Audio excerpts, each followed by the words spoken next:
دامادوں کو خراب کر رہا ہے. بالکل نہیں کرنی چاہیے بھائی. آپ لوگ اپنے ابھی فی الحال آرام سے. اسی محفل میں اگر وہ پھر غلط ہو جاتا ہے نا, ہر بات ہر جگہ کہنے کی نہیں ہوتی. ابھی نئی نئی شادی ہوئی ہے ان کی, دلہن سے جا کے پہلے دن ہی بول دیں آج میں 4 شرعی بیان سن کے آیا ہوں, پتہ چلتا. تو وہ ہر بات ہر جگہ کہنے کی نہیں ہوتی. میں ابھی فی الحال اس کو پھر ہم جمعے کے دن سورہ کہف کی تلاوت کرنا حدیث سے ثابت ہے. جی ہاں, صحیح حدیث ہے کہ جس نے جمعے کے دن سورہ کہف کی تلاوت کی وہ دجال کے فتنے سے محفوظ رہتا ہے. جمعے کے دن بھی کر سکتے ہیں, جمعے کی رات کو بھی یعنی جمعرات کو بھی کر سکتے ہیں, رات کے وقت. مفتی صاحب جنت میں لے جانے والے اعمال کون سے ہیں؟ حدیث میں آتا ہے جنت میں لے جانے والے سب سے پہلے تو کبیرہ گناہوں سے بچنا, اس کے بغیر جنت کا تصور غلط ہے. اس کے بعد کچھ اور اعمال ہیں. آپ نے فرمایا تقرئ السلام, سلام کو فروغ دو, اور فرمایا تطعم الطعام, لوگوں کو کھلایا کرو. یہ کھلانا اصل میں بتایا جا رہا ہے کہ بنیادی ضرورتیں پوری کیا کرو لوگوں کی, کیونکہ بنیادی ضرورت کھانا ہے نا. اس زمانے میں علاج اور یہ سب چیزیں تو اتنا نہیں ترقی کی تھی. تو یہ جزیہ ہے, اس سے اصول یہ سمجھایا جا رہا ہے کہ لوگوں کی بیسک ضرورتیں پوری کیا کرو. تو یہ چند چیزیں ایسی ہیں. آپ نے فرمایا کیا ہے, افش السلام اور تطعم الطعام, اور آگے الفاظ ہیں تدخل الجنت بسلام, تم جنت میں سلامتی کے ساتھ داخل ہو جاؤ گے. تو اللہ کی مخلوق کا خیال کرو, سلام کو فروغ دو. جو اخلاق ہمارے ہونے چاہیے تھے وہ ایئر ہوسٹس نے لے لیے ہیں اور انگریزوں نے لے لیے ہیں. انگریز ہر ایک سے کیسے تھینک یو سے بات کرتے ہیں, ہمارے یہاں کسی سے دوسری دفعہ ایک بات کر کے تو دکھاؤ. البتہ یہ ضرور ہے کہ آپ کے اخلاق کتنے میٹھے کہ لوگ نے آپ کو کھانا شروع کر دیا آپ کو, یہ ٹھیک نہیں ہے. میں بھی بعض دفعہ فون پہ غصے ہو جاتا ہوں, تو اس سے لوگ کہتے ہیں ممبر پہ اخلاق سکھاتے ہیں اور ہم سے تمیز سے بات نہیں کر رہے. اس کی وجہ یہ ہے کہ آپ نے ایک دفعہ کسی کو ایک بات سمجھا دی, پھر وہ اس کو دوبارہ سمجھا دی, پھر وہ فون کر رہا ہے تیسری دفعہ سمجھا دی, پھر وہ فون کر رہا ہے چوتھی دفعہ سمجھا دی. تو ہم کچھ ساری دنیا میں آپ کے لیے تو نہیں فارغ بیٹھے ہوئے ہیں نا, پھر سوال بھی الٹے کر رہا ہے. تو ایسے موقع پہ سختی سے بات کرنا عین اخلاق ہے کہ بھائی ٹو دا پوائنٹ بات کریں, ہمارے پاس فالتو دماغ نہیں, کیونکہ ہمیں اندازہ ہو جاتا ہے کہ یہ ٹائم ویسٹ کر رہا ہے. تو بلا وجہ ایسا نہیں کرتا, کوئی گھبرائے نہیں, کوئی آدمی کے پتہ نہیں یہ کیا کھا جائیں گے. لیکن ایک مثال دے رہا ہوں کہ ہر چیز کی ایک لمٹ ہوتی ہے. سمجھتے ہو کہ نہیں سمجھتے؟ ہر چیز کی. ایسا نہیں کہ آپ لوگ علماء کو ستاتے ہیں اخلاق چیک کرنے کے لیے, ستائیں گے, اس کی پرمیشن نہیں ہے آپ کو.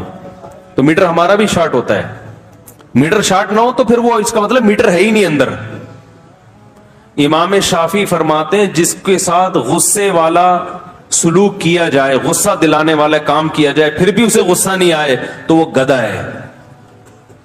امام شافعی کا قول ہے. صحیح ہے, اس کا مطلب اس کے یہ انسان کی نیچر ہے نا کہ ایک حد تک تو برداشت کرے گا, اس کے بعد تھوڑی ہوگا برداشت.